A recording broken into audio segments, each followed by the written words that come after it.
ಬಹುಶಃ ನನಗೆ ಗೊತ್ತಿರೋಂಥ ಪ್ರಕಾರ ಅಜ್ಞಾತವಾಸ ಏನಿತ್ತು ಅದು ಮುಕ್ತಾಯ ಆಗಿದೆ ಅಂತೇಳಿ ನಾನು ತಿಳ್ಕೊಂಡಿದ್ದೀನಿ. ಯಾಕಂದರೆ ಇವತ್ತು ನಾನು ಮುಂಚೆಯಿಂದ ಕೂಡ ಜನಸೇವೆಯನ್ನು ಮಾಡ್ಕೊತ ಬಂದಿರೋಂಥ ವ್ಯಕ್ತಿ ಆಗಿರೋ ಕಾರಣ, ನಾನು ಜನಸೇವೆಯಲ್ಲಿ ನಂಬಿಕೆ ಇರೋಂಥ ವ್ಯಕ್ತಿಯಾಗಿ ಇವತ್ತು ಕೆಲಸವನ್ನು ಮಾಡ್ಕೊಂಡು ಬಂದಿರೋ ಕಾರಣ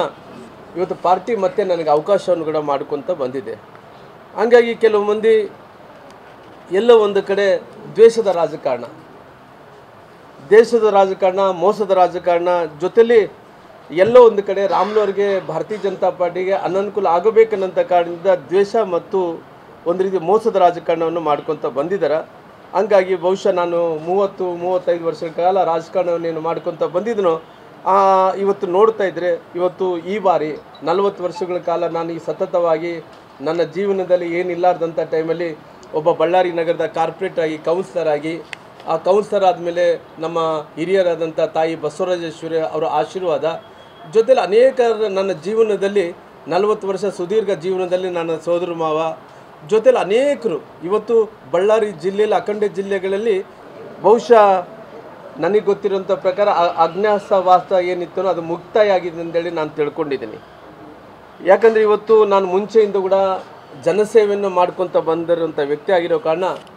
ನಾನು ಜನಸೇವೆಯಲ್ಲಿ ನಂಬಿಕೆ ಇರೋಂಥ ವ್ಯಕ್ತಿಯಾಗಿ ಇವತ್ತು ಕೆಲಸವನ್ನು ಮಾಡ್ಕೊಂಡು ಬಂದಿರೋ ಕಾರಣ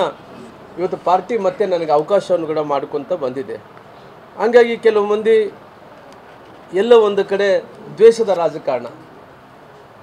ದೇಶದ ರಾಜಕಾರಣ, ಮೋಸದ ರಾಜಕಾರಣ ಜೊತೆಲಿ ಎಲ್ಲೋ ಒಂದು ಕಡೆ ರಾಮ್ಲವ್ರಿಗೆ ಭಾರತೀಯ ಜನತಾ ಪಾರ್ಟಿಗೆ ಅನನುಕೂಲ ಆಗಬೇಕನ್ನಂಥ ಕಾರಣದಿಂದ ದ್ವೇಷ ಮತ್ತು ಒಂದು ರೀತಿ ಮೋಸದ ರಾಜಕಾರಣವನ್ನು ಮಾಡ್ಕೊತ ಬಂದಿದ್ದಾರೆ. ಹಂಗಾಗಿ ಬಹುಶಃ ನಾನು 30-35 ವರ್ಷಗಳ ಕಾಲ ರಾಜಕಾರಣವನ್ನು ಮಾಡ್ಕೊತ ಬಂದಿದ್ದನೋ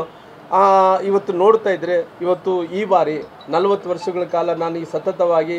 ನನ್ನ ಜೀವನದಲ್ಲಿ ಏನಿಲ್ಲಾರ್ದಂಥ ಟೈಮಲ್ಲಿ ಒಬ್ಬ ಬಳ್ಳಾರಿ ನಗರದ ಕಾರ್ಪೊರೇಟರ್ ಆಗಿ ಕೌನ್ಸಿಲರ್ ಆಗಿ,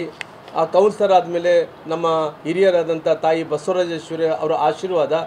ಜೊತೆಲಿ ಅನೇಕ ನನ್ನ ಜೀವನದಲ್ಲಿ 40 ವರ್ಷ ಸುದೀರ್ಘ ಜೀವನದಲ್ಲಿ ನನ್ನ ಸೋದರ ಮಾವ ಜೊತೆಲಿ ಅನೇಕರು ಇವತ್ತು ಬಳ್ಳಾರಿ ಜಿಲ್ಲೆಯಲ್ಲಿ ಅಖಂಡ ಜಿಲ್ಲೆಗಳಲ್ಲಿ